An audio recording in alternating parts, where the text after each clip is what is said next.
Hey, how much of your dad's inheritance am I gonna get? My husband callously tossed these greed-filled words over my shoulder. It was just after the funeral of my only family member, my father, who had died suddenly. Without offering any consolation to me in my grief, my husband casually started talking about money. My father was a famous lawyer who often appeared in the media, and he must have earned a considerable amount. In the beginning, my husband and I got along well, and he never showed any desire for my father's status or wealth. However, within a few months, he started behaving strangely. He stopped doing household chores, slacked at work, and began receiving poor evaluations from his company. He spent every night out drinking, often showing up at work hungover, and eventually, he even started taking unauthorized absences. I guess he was complacent because of my father's money. Now, with my father's death, he had finally shown his true colors. His attitude, trampling on my sadness and my feelings for the deceased, filled me with a sorrow so intense I wanted to scream, along with a deep, rising anger. Lying face down on the bed, I didn't even look at him as I said, "There's no inheritance. I was my late mother's stepchild. I'm not a real family member, so I can't inherit anything. $0. My husband's face turned pale. Lies. A stepchild? What's that about? I've never heard such a thing. As I spoke calmly, he suddenly yelled so loudly it echoed through the room. You tricked me. I was expecting an inheritance since your father was a famous lawyer. Marrying an ugly hag like you was a waste. I'm gonna divorce you right away. He yelled furiously, smashing everything on the table to the floor. Stuffed animals from our pair, our wedding photo in its frame, a mirror we bought on a trip, all our memories shattered into pieces with loud noises. Was this the true feeling of the man I loved and shared so many happy times with when we first met? Mixed feelings of disappointment and disillusionment overwhelmed me, and I collapsed, powerless. I couldn't let my husband see the uncontainable smile. My name is Taylor. I'm 36 years old and work for a cosmetics manufacturer. My husband's name is John. He's 5 years younger than me, and we met at an Spanish conversation class. My husband and I both work in sales for different companies, and we are restudying Spanish to keep up with the recent globalization. My father, a famous lawyer who frequently appeared in the media, was known as Must Consult Smith Attorney. His sales and assets appeared to be quite substantial. Since my family was never featured in the media, my existence wasn't widely known, but still, many people around me, neighbors, acquaintances, friends, and colleagues, often talked about my father. With my father being wealthy, many misunderstood that I was financially comfortable and approached me for money. By my 20s, I was already fed up with this situation. I had a few boyfriends by then, but all of them were ultimately after my father's wealth, asking to be introduced to him or expecting financial support if we got married. It was always about my father. No one saw me for who I am. John, who aggressively pursued me when I was feeling this way, always talked about our French lessons or daily life. He never brought up my father, and when we talked about our families, he acted normally. Maybe he didn't know about my father. He always seemed genuinely happy talking to me, and we enjoyed simple pleasures like dining at reasonably priced restaurants and going to theme parks, like any normal couple. Just being with Taylor makes me really happy. Seeing your smile beside me fills me with joy. I respect you for not slacking off in work, hobbies, or self-improvement. In John's apartment, as we shared a delivered pizza, he said to me, "I want to enjoy lots of things with you. Would you go out with me?" I had gradually opened my heart to him over our dates, and his words warmed my heart. This man sees me. With him, we can support each other in life. Tears blurred my vision, and the pizza in my mouth tasted suddenly salty but somehow sweet. Thank you. I'm also very happy with you. Yes, I'd like that. John tenderly supported my back as I couldn't stop crying. He never took me to fancy restaurants counting on my money, nor did he ever show any interest in valuing my house like appraising it. Finally, I found simple happiness in our small apartments, sharing easy meals or a delivery pizza. Filled with a sense of security, I instinctively hugged him. Our relationship progressed smoothly, and he never showed any interest in my family home. After 3 years of a perfectly normal relationship, we were engaged. Of course, if we were getting married, we had to meet each other's parents. I was pretty nervous about inviting him to my family home. Since he seemed unaware of who my father was, I feared he might be scared away. When my father came to meet us in the living room and introduced himself, John was shocked. "Wait, are you the Must Consult Smith attorney who appears on TV every week?"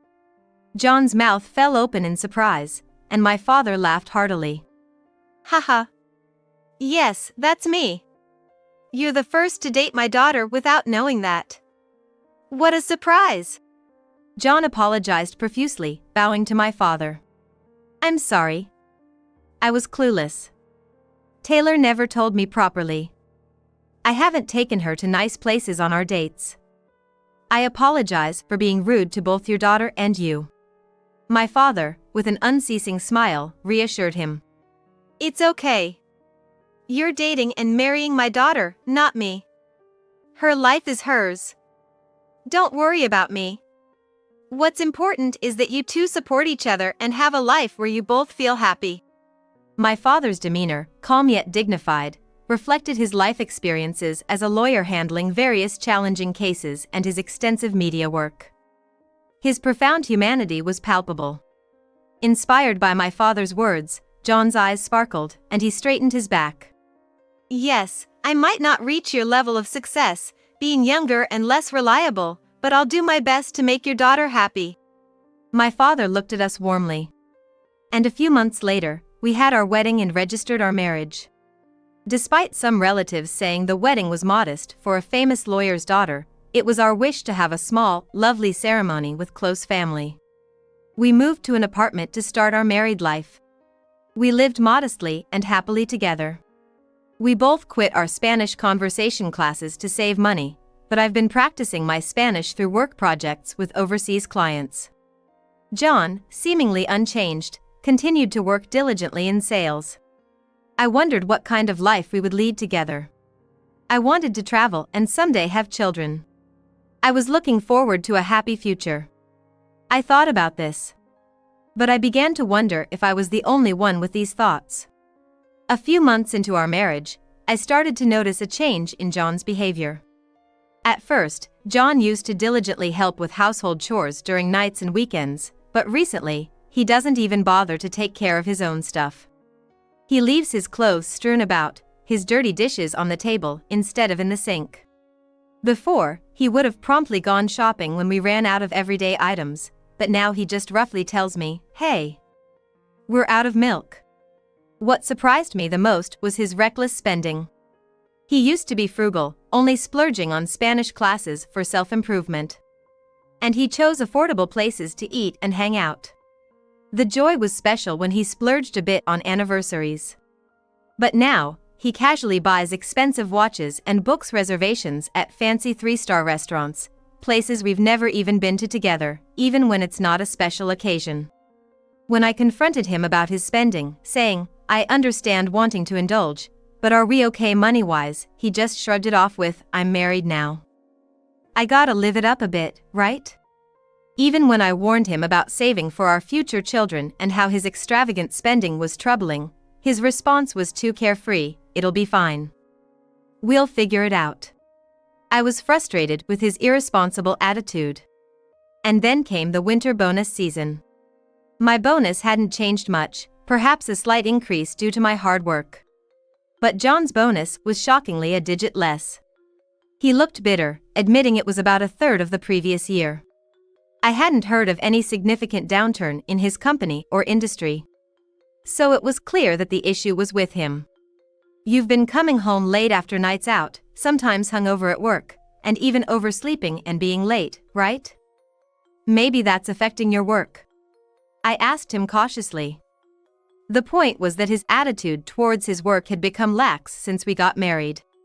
It was evident from his day-to-day attitude that his work ethic had become lax. It was hard to believe that a husband constantly late due to his nightlife could be performing well at work. Maybe. The company's been tough, but I guess my next bonus will be back to normal. Despite my concern, he said it as if it were someone else's problem. His indifference was alarming, showing no intent to change his lifestyle or recover from the reduced bonus. Then, just a few weeks later, John didn't go to work. He had been out late the night before, and despite my attempts to wake him, he wouldn't get up. I left for work, saying, "I'm not dealing with this," but he never got up and went to work. He didn't even call in sick and just stayed in bed all day. When I came home and saw him still in bed, I was shocked. "Did you just skip work without notice?" His behavior was unacceptable, both as a husband and a professional. I couldn't wake up. I called in sick after the office reached out. Unbelievable. His company had to call because he didn't show up. And he showed no remorse for the trouble caused or the gap in his work. I felt hopeless about this changed man, so different from the person I married.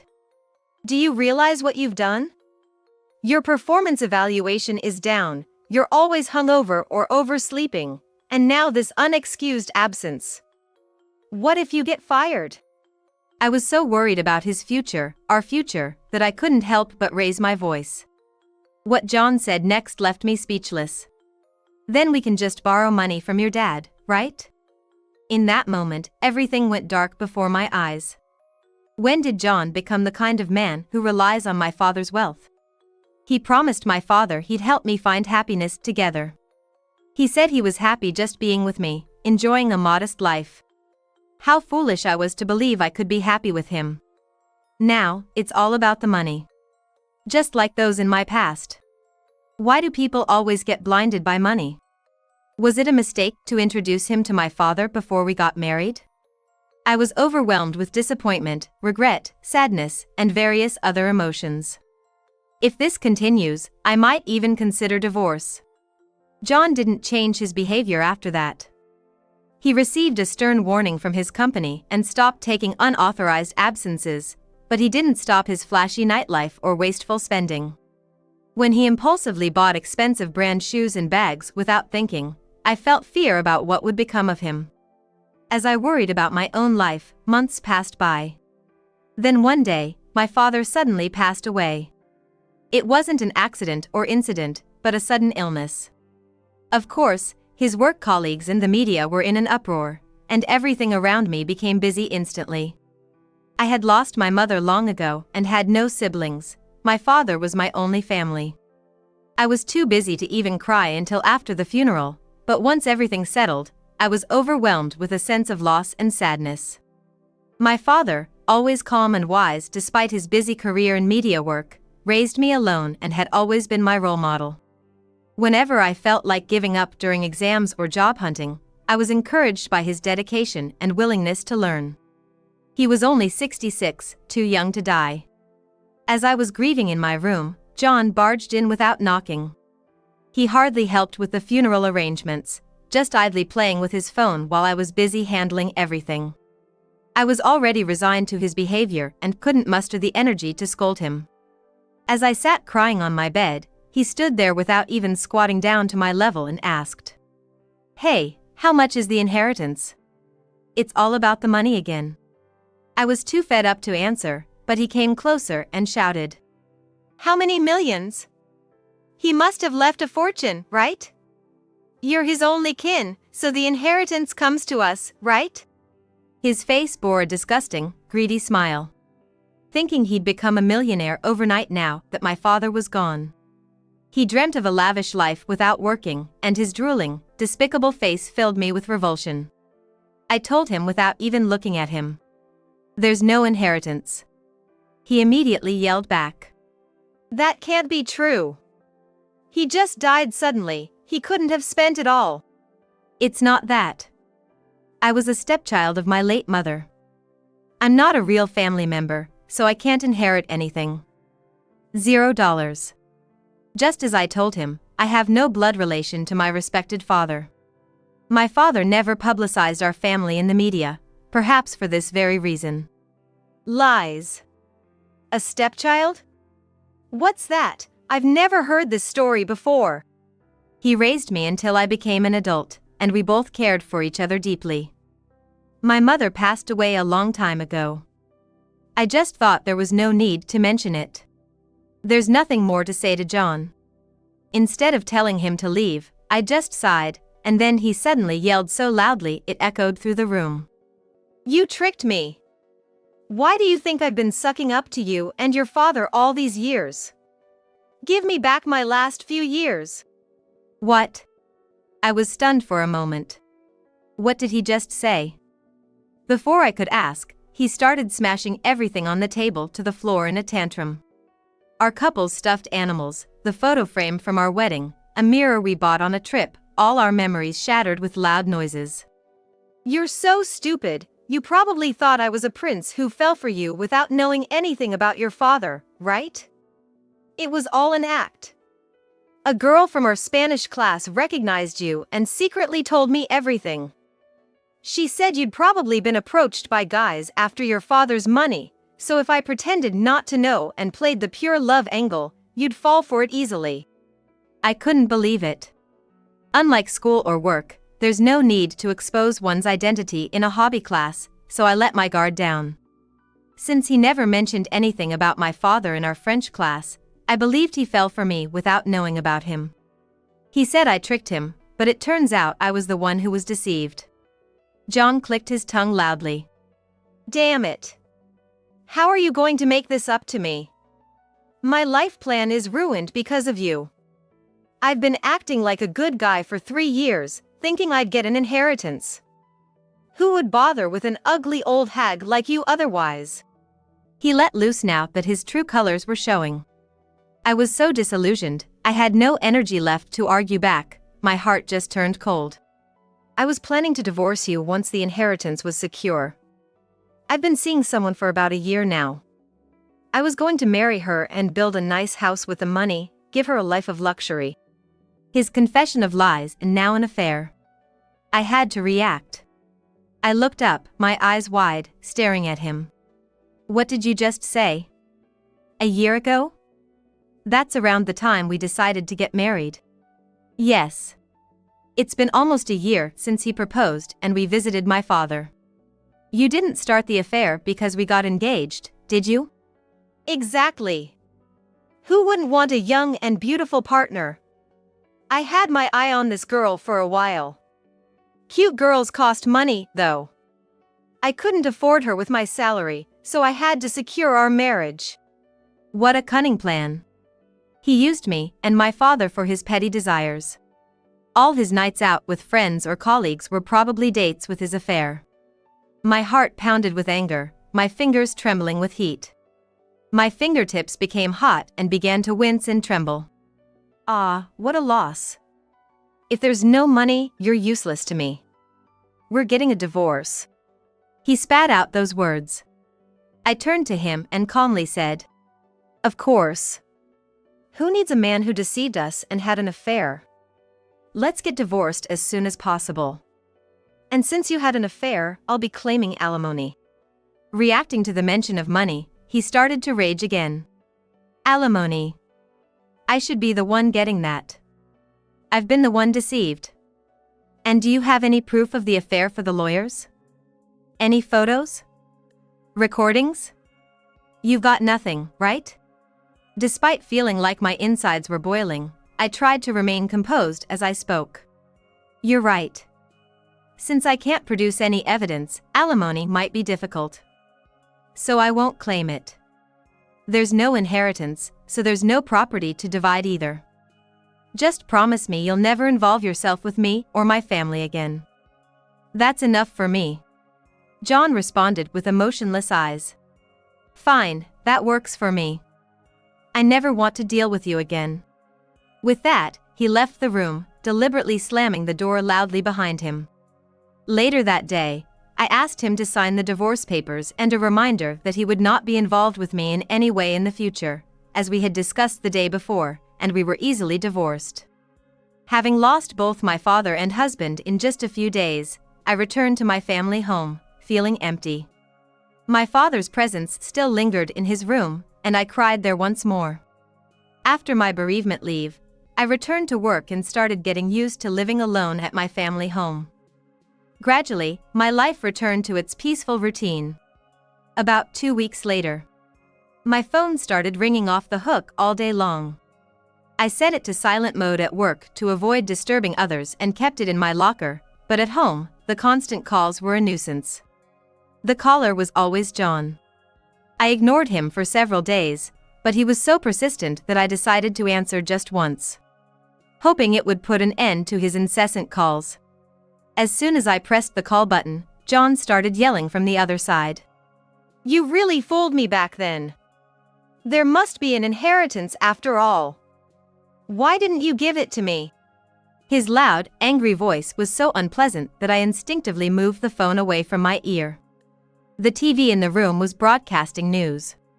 It was about the recently deceased attorney Smith, stating that his substantial inheritance was donated to non-profit organizations by his family.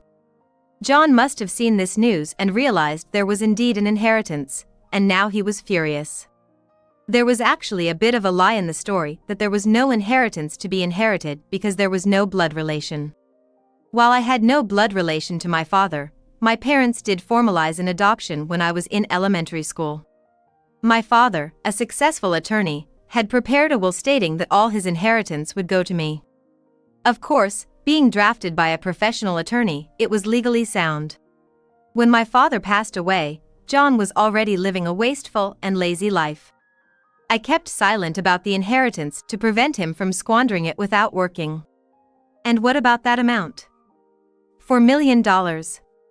With that money, you could have lived comfortably for the rest of your life. Why did you keep quiet, you idiot? We were already divorced, so he, now a stranger, had no claim to the money. He was furious and regretful for missing out on such a large sum. That's the problem with you. You don't work seriously but are obsessed with other people's money. I wouldn't want to give you a single penny. As I firmly stated this, John made a pitiful noise on the other end. Come on, did you really donate all of it? Didn't you keep a little for yourself? As he continued to be unrelentingly stubborn, I answered. I really donated every single penny. There's no money left from my father. There was an obvious click of his tongue from the other end. You're really stupid. Why would you donate it? You could have had a good life if you kept it. Ah, well. Good thing I divorced a dumb woman like you. With those parting words, John hung up unilaterally. Finally, the storm had passed. I took a deep breath and blocked his number. After that, John, shocked by the loss of the inheritance he had been counting on, started drinking every day, and naturally, his work performance and attitude at his company worsened even more. Furthermore, John's marriage to me for inheritance and our quick divorce after my father's death became known at his company, further lowering his reputation as a person. Meanwhile, I tried using social media on a whim to look into John's mistress and quickly found her account. It seems John had been acting lavishly towards her, counting on my father's inheritance, but now he couldn't afford to treat her well after everything was gone. Reading her post saying, "The guy I was dating divorced his wife, but lately he keeps saying he has no money, no gifts, no dinners. I was with him for the luxury, but now I think I'll break up." I held my aching head. It seems John was after our money, and his mistress was after his. They were all money-hungry, classless people. With a straight face, I closed the page, deciding never to look at it again.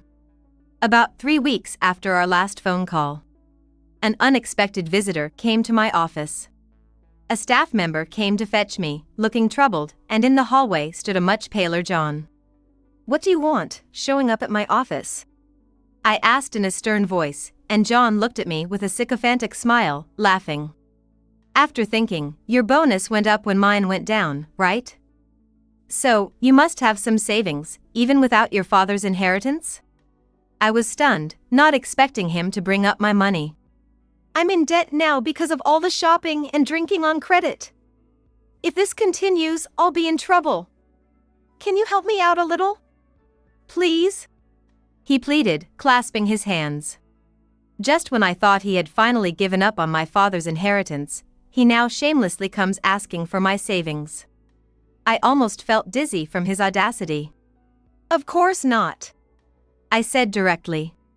Every time you look at someone, it's money, money, money. I'm so fed up. If you want money that badly, work hard, save, and earn it yourself. Don't make such an ugly face. You're really hideous. Want to know how much I owe? $40,000. The girl I wanted to marry recently dumped me for being stingy. I'm at rock bottom. Can't you help out just a bit? He continued to beg pathetically. He had lost both money and women and was now just pitiful. That's your own selfish debt. You handle it. It's really a nuisance, so please leave right now. As our voices rose, employees and security guards gathered around. They knew my father and had seen John at our wedding. My boss, who had rushed over, had security guard escort John out, and he assured me he'd make sure John couldn't enter the office again. My boss expressed anger toward my ex-husband, saying, "It's unacceptable that someone as humble and hardworking as you has to suffer because of a terrible husband."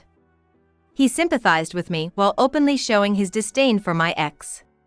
Furthermore, he praised my diligent and accurate work performance, assuring me that he would positively influence my next evaluation. John's life, already a mess, worsened as he started being late and absent without notice, eventually getting fired. Without any savings, he couldn't pay his rent or living expenses and ended up homeless. His health declined from excessive drinking, and with his disheveled appearance, he couldn't secure a stable job. He managed to find a live-in part-time job and is slowly paying off his debt. For years, he deceived a woman and flew into a rage when things didn't go his way. Unable to manage himself properly, always taking the easy way out and indulging his whims. Such a self-centered and childish man is now forced to grit his teeth and endure a constrained life. As for me, I still have something hidden from John. The apartment in downtown I'm living in, inherited from my father, is quite valuable. After living here for a while, I plan to sell it when I find a new place or meet a new partner. Also, while I did donate the inheritance as I told John, it wasn't the full amount. My father's will stated, "Feel free to use it, but keep some for yourself too." Knowing my interest in helping children worldwide, my father seemed to have foreseen my donation. I won't betray my dear father. So I kept a quarter of the inheritance for myself. It is $1 million in my account. Of course, I won't use it for brand name items to look good or for fun that has no residual value. I want to use it carefully for my future.